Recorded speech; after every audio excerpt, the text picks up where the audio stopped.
ఇప్పుడు ముఖ్యంగా బీహార్ లో కూడా తెలంగాణ స్ట్రాటజీ అంటున్నారు.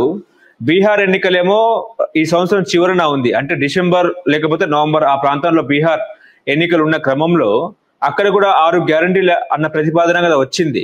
కాకపోతే రాహుల్ గాంధీ బలమైన ఆయుధం ఏదైతే ఉందో ఓట్ చోరీ అనేది మాత్రం ప్రధానంగా ప్రజల్లోకి వాళ్ళు బలంగా తీసుకెళ్తున్నారు. నిన్న బీహార్ లో మన రాష్ట్ర ముఖ్యమంత్రి రేవంత్ రెడ్డి అదేవిధంగా మహేష్ కుమార్ గౌడ్ గారు కూడా పాల్గొన్నారు.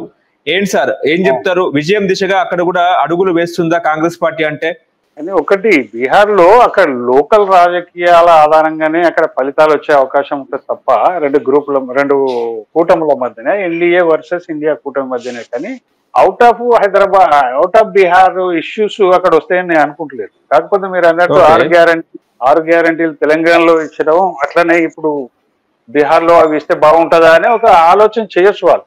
కానీ ఈ 6 గ్యారంటీల సక్సెస్ తెలంగాణలో ఎంత ఉందనేది ఇక్కడ ప్రజలకు తెలుసు, దేశానికి కూడా తెలుసు. ఆల్మోస్ట్ కొన్ని విషయాలలో అమలు చేయగలిగాను, కానీ అన్ని విషయాలను అమలు చేయలేని పరిస్థితి రాష్ట్రంలో ఉంది, మనకు తెలుసు.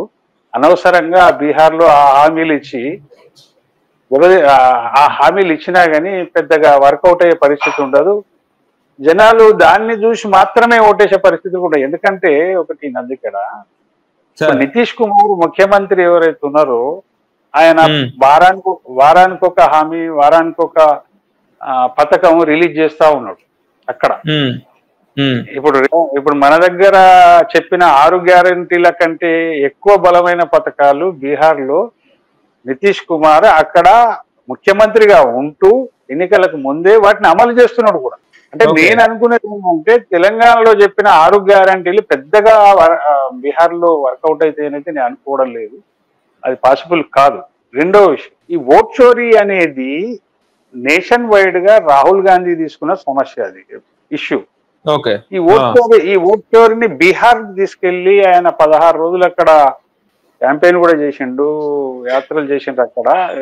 ఎవరు మన తేజస్వి యాదవ్, రాహుల్ గాంధీ ఇద్దరు కలిసి. అది పెద్దగా వర్కౌట్ కాదు, అది వర్కౌట్ అయ్యే విషయం కాదు. కాకపోతే రాహుల్ గాంధీ దేశంలో బీజేపీకి, మోడీకి యాంటీగా ఒక నేరేటివ్ తయారు చేయడానికి ఉపయోగపడుతుంది, కానీ బీహార్ ఎలక్షన్ లో ఉపయోగపడేది కాదు.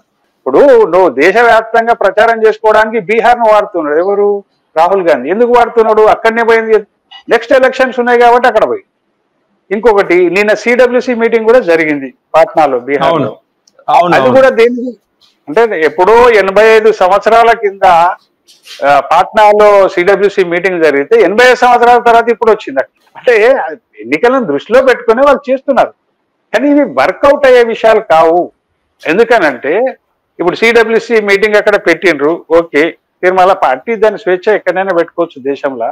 జనరల్ గా ఢిల్లీలో పెడతారు వాళ్ళు సిడబ్ల్యూసి మీటింగ్ ఎప్పుడైనా, కానీ ఇది బీహార్ ఎలక్షన్ ఉంది కాబట్టి పాట్నాలో పెట్టి మరి పెట్టిండ్రు. దాంతో మైలేజ్ ఇదంతా ఏంటంటే ఈ ఓట్ చోరీదైనా, లేకపోతే మొన్న 16 రోజులు ఆయన క్యాంపెయిన్ చేసింది రాహుల్ గాంధీ చేసిందైనా, ఇప్పుడు సిడబ్ల్యూసి మీటింగ్ పెట్టడమైనా, తేజస్వి యాదవ్ ఆర్జేడీ తోటి అలయన్స్ లో పోతుంది కాంగ్రెస్ కాబట్టి సీట్లను పెంచుకునేందుకు ఆర్జేడీ మీద ఒత్తిడి తేవడానికి తన ఇన్ఫ్లుయెన్స్ చూపించేందుకు కాంగ్రెస్ పార్టీ బీహార్ లో పనిచేస్తుంది. ఇప్పుడు ఓట్ చోరీ అనే దానికి 16 రోజులు రాహుల్ గాంధీ కేటాయించి బీహార్ లో తిరిగిందంటే కాంగ్రెస్ ఇన్ఫ్లుయెన్స్ ను కొంత పెంచుకొని దాని క్యాడర్ కొంత పుషప్ ఇస్తే దాని ఇన్ఫ్లుయెన్స్ అనేది అలయన్స్ పార్ట్నర్ ఆర్జేడీ మీద కూడా పడుతుంది. అప్పుడు నేను ఎక్కువ సీట్లు కూడా డిమాండ్ చేసే అవకాశం ఉంటుందనే లైన్ లోనే అక్కడ కాంగ్రెస్ పార్టీ సిడబ్ల్యూసి మీటింగ్ పెట్టడమైనా, లేకపోతే ఓట్ చోరీ యాత్ర చేయడమైనా జరిగినాయి అనేది మనం అనుకోవచ్చు. అది ఓన్లీ అంటే సీట్ల పెంపకం కోసం. ఇప్పుడు ఆర్జేడీ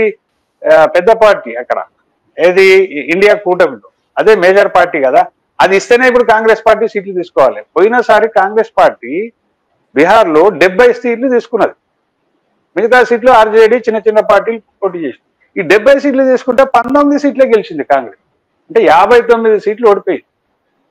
అంటే ఎక్కువ తీసుకోవడం వల్ల కాదు, గెలిచే శక్తి ఎంత ఉందనేది అక్కడ క్రైటీరియా. కాబట్టి గెలిచే శక్తి అంతా పెరిగిందా? ఇప్పుడు 16 రోజుల పాటు ఓట్ చోరీ క్యాంపెయిన్ చేసిన రాహుల్ గాంధీ ఢిల్లీలో, ప్రియాంక గాంధీ కూడా చేసింది. ఇప్పుడు నిన్ననైతే పట్నాలో మొత్తం కాంగ్రెస్ పార్టీ పట్నాలోనే ఉంది. నిన్న కంప్లీట్ కాంగ్రెస్ పార్టీ, ఢిల్లీలో లేదు, పట్నాలో. దీని ఇన్ఫ్లుయెన్స్ ఎంత పని చేస్తుంది, వీళ్ళు ఎన్ని గెలవగలుగుతారు అనేది అక్కడ క్రైటీరియా. వీళ్ళు ఎన్ని డిమాండ్ చేసినా అది ఉండాలి కదా. ఇప్పుడు ఆర్జేడీకి ఉన్న ఇన్ఫ్లుయెన్స్ కాంగ్రెస్కి ఉంటుందని మనం అనుకోలేము. ఎందుకంటే గతం నుంచి కూడా కాంగ్రెస్ ఆర్జేడీ తోటి అలయన్స్ అవుతూ వస్తున్నది. ఇప్పుడు ఇండియా కూటమిలో ఉన్నారు. ఇప్పుడు కూడా బౌట్ షేరింగ్ జరుగుతుంది, సీట్ షేరింగ్ జరుగుతుంది. సీట్ షేరింగ్ లో బిజినెస్ అంటే నువ్వు ఎక్కువ సాధించే ప్రయత్నంలో ఉంది కాంగ్రెస్. మరి ఎంతవరకు అది సక్సెస్ అవుతుంది, వాళ్ళు ఎన్ని ఇస్తారు, ఒకవేళ ఇచ్చినా కానీ కాంగ్రెస్ పార్టీ గెలవగలుగుతుందా అనేది చూడాల్సిన విషయం. అంత ఈజీ కాదు. రెండోది ఏంది ఇక్కడ నందు, ఈ ఓట్ చోరీ విషయంలో పాదయాత్ర 16 రోజులు రాహుల్ గాంధీ చేసింది నిజమే.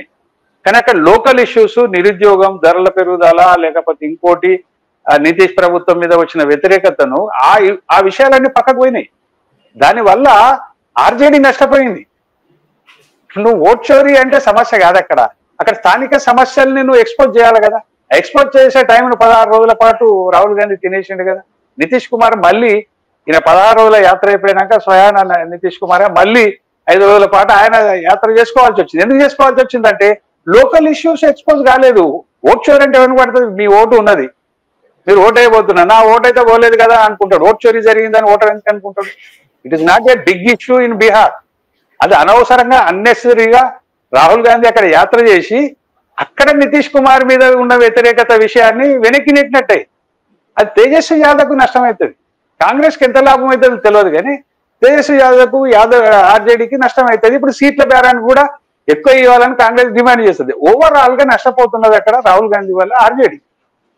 ఇది మొదలు ఇండియా కూటమిలో జరుగుతున్న ఘర్షణ. ఇది ఎట్లా వస్తుంది, ఓవరాల్ గా ఇద్దరు కూడతారులే అందులో ఏం డౌట్ లేదు. ఇప్పుడు ఎందుకంటే వాళ్ళకి గత్యంతరం లేదు. కంబైన్డ్ గా పోటీ చేయకుండా విడివిడిగా పోటీ చేసే పరిస్థితి అయితే రెండు పార్టీలకు లేదు. కలిసే పోరాటం చేస్తారు, సీట్ల దగ్గర బేరం ఆడుకుంటారు. అంటే బేరం కోసము రాహుల్ గాంధీ అక్కడ యాత్ర చేస్తారు.